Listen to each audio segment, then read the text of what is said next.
one of the methods that I was just sharing with somebody that I was mentoring was around the Pixar pitch. And actually, this comes straight from one of the story artists at Pixar. They came up with a very simple, streamlined, consistent approach to how they pitch stories. Doesn't matter what story they're pitching, how they pitch stories. And I think it is a really great way to think about storytelling. This is going to be 6 statements that Pixar uses, one after another. And if you can hit every statement, you have a good outline for your story. So the first statement is once upon a time. Well, I mean, come on, that's a classic story starter, right? Once upon a time. The second statement that comes after that is every day, ... right? So once upon a time, ... every day, ... right?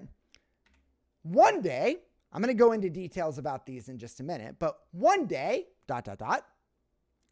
because of that, ... because of that, ... until finally, ... So this is the outline of a Pixar pitch. And this can feel kind of like ambiguous. So let me plug in an actual story. I'm going to use The Incredibles as my example here. With The Incredibles, we would start with once upon a time, superheroes were forced to adhere to their secret identities and stop fighting crime. Every day, Bob Parr, a former super, would go to his desk job and dream of the days when he could use his powers for good. One day, Bob is offered an exciting, high-paying job that lets him use his powers to fight a dangerous robot.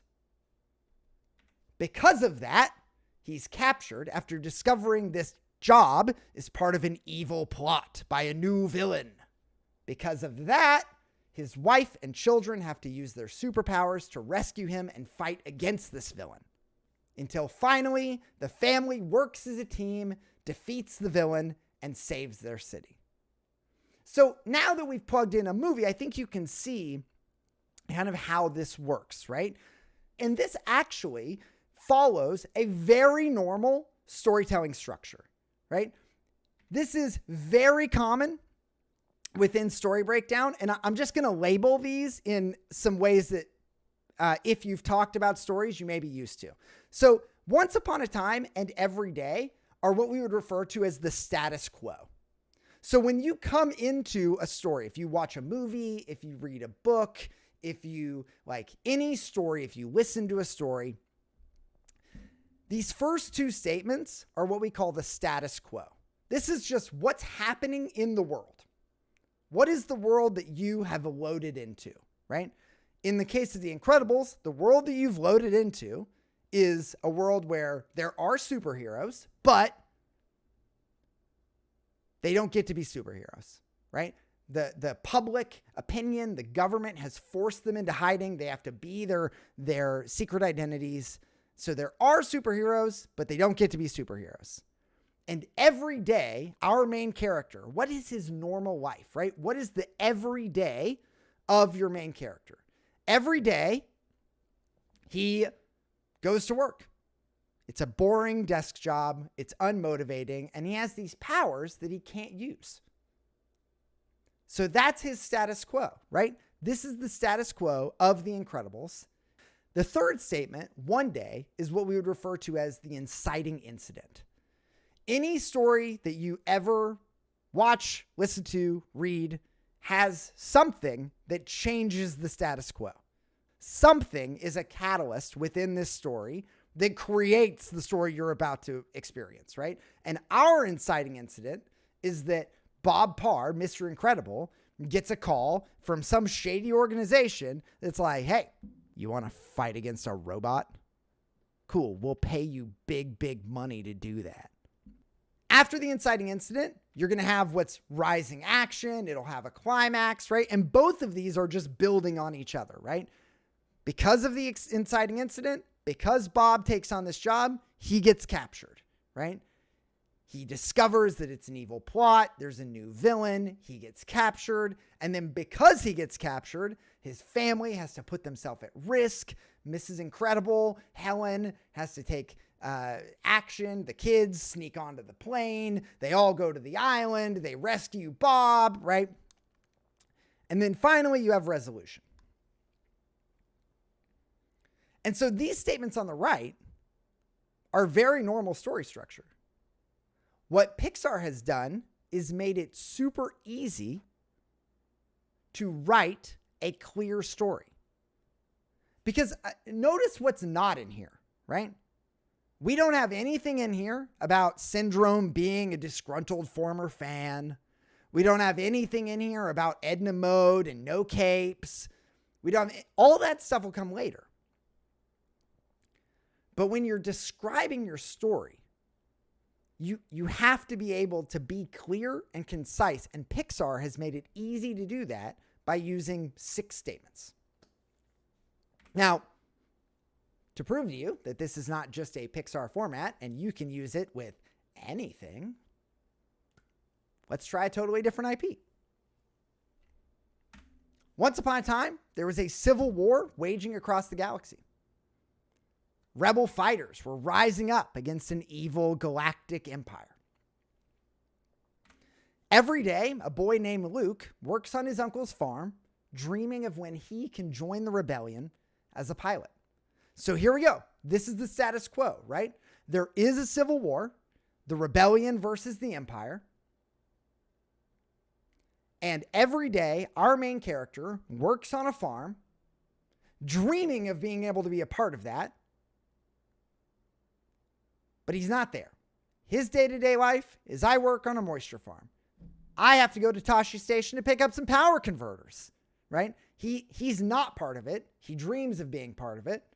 But his day-to-day life is working on his uncle's farm. One day, Luke finds a droid with a hidden message from Princess Leia asking for help from a Jedi, Obi-Wan Kenobi. This is the inciting incident, right? If not for Luke finding R2-D2 and seeking out and getting help from Obi-Wan, if R2-D2 doesn't come to their farm and the Empire doesn't chase down R2 and track them and kill Uncle Owen and Aunt Beru, Luke probably never leaves, right? He's just at the farm. Maybe forever, right? This is the moment that changes Luke's life. This is the moment that changes the status quo. Because of that, Luke seeks out Obi-Wan and learns that his father was actually a powerful Jedi. Because of that, Luke joins Obi-Wan on his quest to help the rebellion, and he learns about being a Jedi until finally Luke pilots a starfighter with the rebellion fleet and destroys the Death Star. And again, there's so much in here that I've not even covered, right? We're not even talking about Han Solo and Chewbacca and going to Mos Eisley or any of that shit, right? Because this is the outline. And so when you write the story, you should be able to write the story in 6 statements, just like this.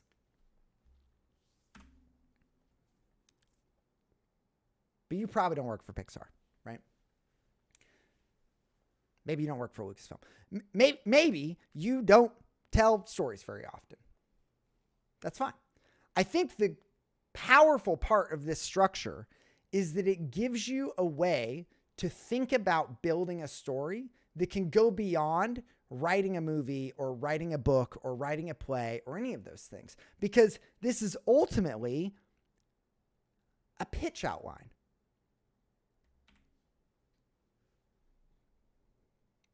So let's imagine we're using this format to pitch an idea. Instead of writing a story, instead of writing a Pixar movie or Star Wars film, let's imagine we're using the same outline to pitch an idea. Once upon a time, a baby boom coincided with a decline in amusement parks. Every day, parents would struggle to find safe, clean places to take their children to have fun. One day, A theme park is designed that prioritizes being a place where parents can have fun with their children. Because of that, this becomes a trusted destination for parents to bring children and is viewed as worth their money. Because of that, Disney expands their reach and builds more theme parks in other cities. Until finally, Disney becomes the gold standard for immersive themed entertainment around the world. So this is pitching an idea. And when you do that, right, if you were to use this outline to pitch an idea, the way I would label these things changes, right? Whereas before I looked at the first two as the status quo, now I would describe these as the problem statement, right? This is giving context and you're describing your problem. The problem is that parents are struggling to find safe, clean places to take their children to have fun. That's because a baby boom has coincided with a decline in amusement parks, right? This is your problem statement. Your solution is statement number 3, right? No longer is this your inciting incident. Now it's your solution. Your first two are your problem statement, and you are going to fix the problem by designing a theme park that prioritizes being a place where parents can have fun with children.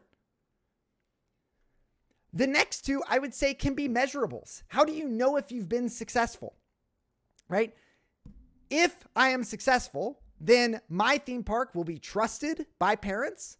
They will think it's worth their money. And I will have to expand outside of this city because I want to go global. And the last one is not resolution, it's vision. And so you might actually, in this case, start with the vision, right? If my vision is that we're going to become the gold standard for immersive themed entertainment around the world, the way I know we are successful is because we are a trusted destination for parents to bring children and we're viewed worth their money. And we have multiple locations around in different cities because that's how we hit around the world, right? So you can take the same outline that's used to write a narrative story like Finding Nemo or Incredibles or hell, Star Wars, and you can apply it to writing a pitch for an idea that you have. Because ultimately, stories are an incredibly powerful way to connect somebody. If you want to get somebody to buy your thing, it's an incredibly powerful way to get somebody to buy, connect with the thing you're selling, while also ensuring that if you only use these 6 statements, you're going to keep it clear and concise. You're not going to go ramble. 6 statements. If you cannot put your pitch into 6 statements, you don't know what it is. You need to work on clarifying. You need to work on honing that thing down. So you can use the same thing that Pixar uses to pitch their stories, to pitch ideas that you want to see come to fruition. So that's it. That's the end of the thing that I'm trying out. If you all enjoyed this type of content, I might make more.